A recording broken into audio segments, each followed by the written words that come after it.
তো অনেকেই জিজ্ঞেস করেছিলে ব্রেস্ট ফিডিং এর যে জার্নিটা আমি বলেছিলাম সেটাতে, যে স্টোরড মিল্ক কতক্ষণ কিভাবে রাখা যায়।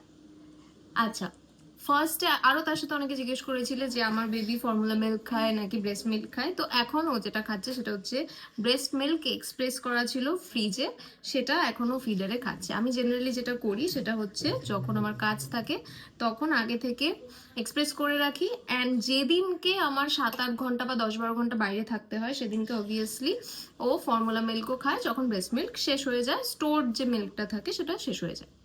এবার আসি যে কিভাবে কখন কতক্ষণ রাখা যায়। 4-4-4 ইজ দ্য টেকনিক। কি সেই 4-4-4টা? আরেকটু আছে, নিয়ে নাও মা, আরেকটু আছে, এই দেখো এইটুকু নিয়ে আছে, এইটুকু নিয়ে নাও, নিয়ে নাও, নিয়ে নাও, নিয়ে নাও। তো 4-4-4 টেকনিকটা কি? 4-4-4 টেকনিক হচ্ছে তুমি ব্রেস্ট মিল্ক যখন থেকে এক্সপ্রেস করছো, যে টাইমটায় তুমি এক্সপ্রেস করছো সেই টাইম থেকে স্টার্ট করে 4 আওয়ার অবধি তুমি বাইরে রাখতে পারো রুম টেম্পারেচারে। 4 দিন অবধি তুমি ফ্রিজে রাখতে পারো, অ্যান্ড 4 মাস তুমি ফ্রিজারে রাখতে পারো।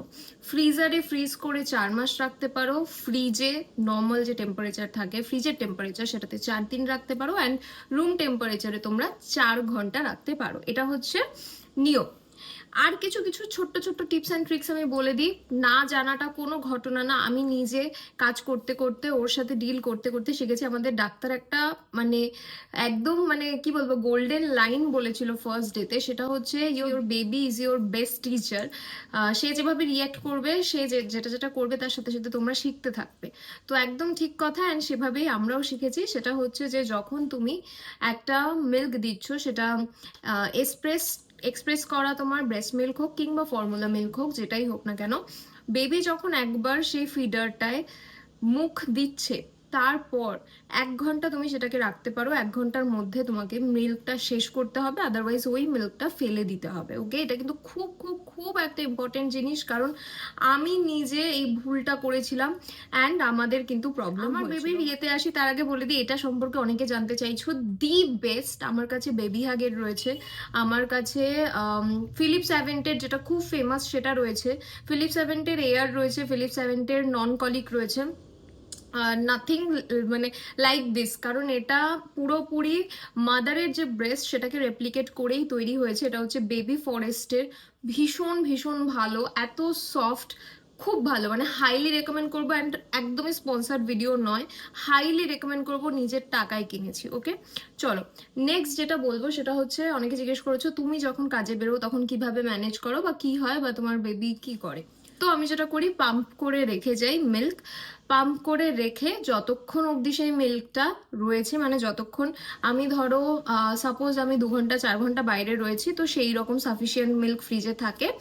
যদি দেখা যাচ্ছে যে তার থেকে বেশি টাইম লিমিট হয়ে যাচ্ছে, 7 ঘন্টা 8 ঘন্টা 10 ঘন্টা 12 ঘন্টা, তখন যখন মিল্ক ব্রেস্ট মিল্ক যেটা ফ্রিজ করা থাকে সেটা যখন শেষ হয়ে যায় তখন অবভিয়াসলি ওকে ফর্মুলা মিল্ক দেওয়া হয়। অ্যান্ড আমার মনে হয় আলটিমেটলি বাচ্চার পেট ভরা নিয়ে কথা, তুমি কিভাবে দিচ্ছ নাথিং ম্যাটার্স, নাথিং, শুধুমাত্র বাচ্চার পেট ভরা নিয়ে কথা। অ্যান্ড আমার বেবি প্রতি ঘন্টায় ফিড করতে চায় যখন সে আমার কাছে থাকে, অবভিয়াসলি যখন আমাকে পায় না তখন আলাদা কথা। তো যখন সে প্রতি ঘন্টায় ফিড করে, এবং এরকমটা নয় যে তার মানে প্রবলেম, কোনো কোনো প্রবলেম বা কোনো কিছু, সেটা নয়, এক একজন এক একভাবে অভ্যস্ত। অভ্যাস না করাতে বলেছিল ডাক্তার যে ঘন্টায় ঘন্টায় ফিড করানোটা যদি বন্ধ করতে পারেন কোনোভাবে, বাট আমি পারিনি, সেটাকে আর ছাড়াতে পারিনি আমি। তো যখনই আমার কাছে থাকে, যখনই না ঘুমায়, যতক্ষণও জেগে থাকে, তো প্রতি ঘন্টায় ফিড করে। তো সেক্ষেত্রে যেটা হয় সেটা হচ্ছে একটা নির্দিষ্ট টাইম দিতে হয়, যেটা পরে গিয়ে তুমি পাম্প করলে একটা সার্টেন কোয়ান্টিটি মিল্ক এক্সপ্রেস হয়। তো যেহেতু ঘন্টা ঘন্টায় ফিড করে, আমার পক্ষে খুবই ডিফিকাল্ট যে আমি 10-12 ঘন্টা যখন বাইরে থাকি তখন ফুল অতটা পরিমাণ মিল্ক স্টোর করে রাখা। তো সেই জন্য যতটা পসিবল হয় ততটা স্টোর করা থাকে, আদারওয়াইজ ও ফর্মুলা খেয়ে নেয়। এটা হচ্ছে ব্যাপার।